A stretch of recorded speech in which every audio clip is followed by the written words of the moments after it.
kids having a birthday party, and there is 4 cop cars here. You're not wearing a mask. I don't have to wear a mask. You guys came here.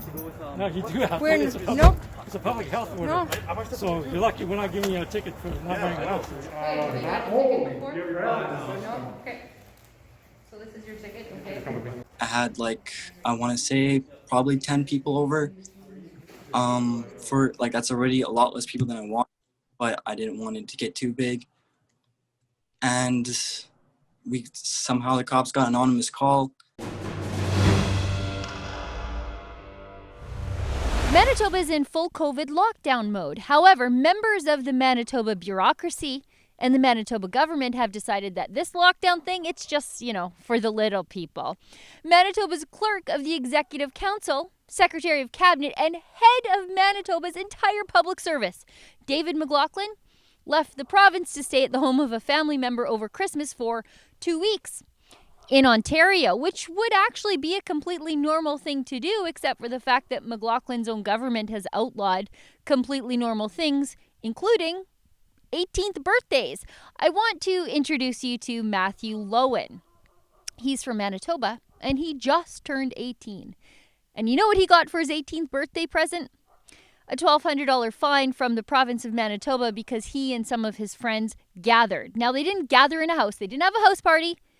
They didn't go to a bar, which is sort of what we do here in Alberta when we turn 18. Rather, they gathered in his dad's shop, like an equipment shop. It's huge. It's got lots of space for everybody to stand apart, and yet along came the RCMP to give Matthew a fine. Check this out. 4 cop cars. No. Are you kidding me? For a birthday party. For a birthday party. There is 4 cop cars here for a birthday party. There's kids having a birthday party, and there is 4 cop cars here. You're not wearing a mask. I don't have to wear a mask. You guys came here. No, you do have to. We're, It's a public, nope. It's a public health order. No. So you're lucky we're not giving you a ticket for not wearing a mask. It's like you're a drug bust here or something. Wait, you got a ticket before? No? Okay. So this is your ticket, okay?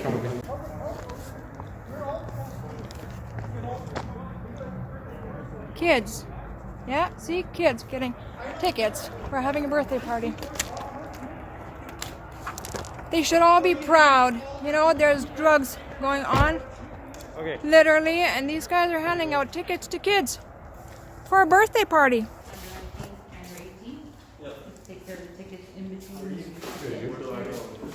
I wish I could go back to your childhoods and ruin your lives like you're ruining these kids' lives. Okay, so You should be ashamed of So yourself. basically you're the adult here, and you're saying that you're condoning this? No, I'm not condoning this. They're kids. I was mad when I came here.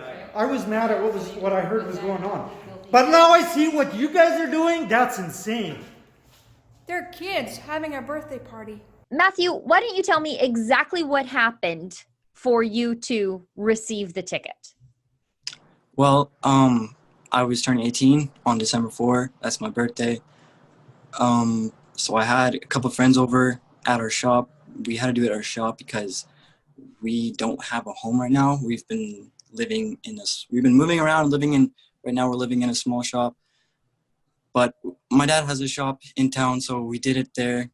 I had I want to say probably 10 people over. For that's already a lot less people than I want, but I didn't want it to get too big.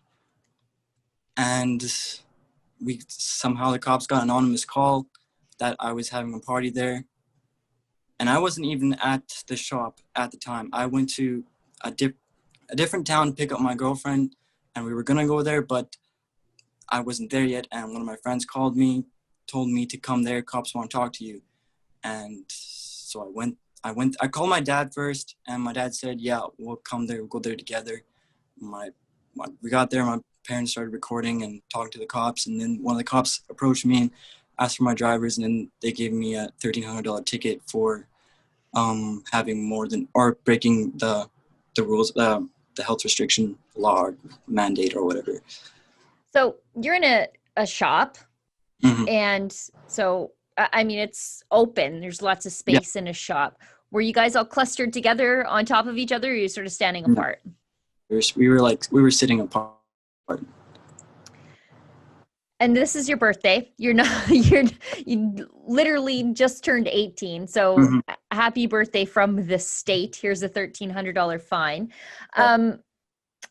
I think these coronavirus tickets are ridiculous. I don't think you were endangering anybody by gathering together with some of your friends and standing sort of socially distant in a shop, which is, you know, an open air space. It's, you know, it has a roof and sides, but it's less full of people than your standard run-of-the-mill Walmart on any day of the week.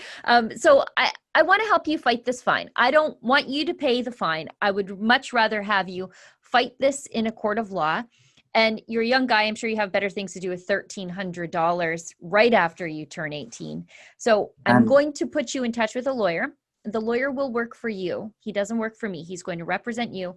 And we're going to do that at no cost to you. We'll crowdfund to pay for the cost of the lawyer, so that we can put this before a judge and let the judge hear both sides of this. What do you think about that? Yeah. I appreciate it very much. Thank you. Thanks so much, Matthew. I wish you the best of luck in adulthood, and I'm sorry that it had to you had to turn 18 this way. I mean, a lot of people remember their 18th birthday. Some people don't remember their 18th birthday, particularly out here in Alberta when that's the drinking age. And I'm sure this birthday for you is a memorable one, but not in a good way. Yeah. Thank you. Now, Matthew's a good kid. He's never been in trouble. He was just celebrating his 18th birthday under the watchful eyes of his parents in his dad's business. He was being a good, normal kid, trying to have a little bit of normalcy in Manitoba, but that's now illegal. And Matthew, who is just starting his adult life, received a $1,200 fine for his troubles. Imagine our health officials who give us the strange advice of how best to do illicit drugs and have anonymous sex during the pandemic, sending the cops after an 18-year-old kid trying to have a nice, clean, socially distant birthday in his dad's machine shop. But this is where we are. This is the state of COVID Canada. Well, I think it's ridiculous.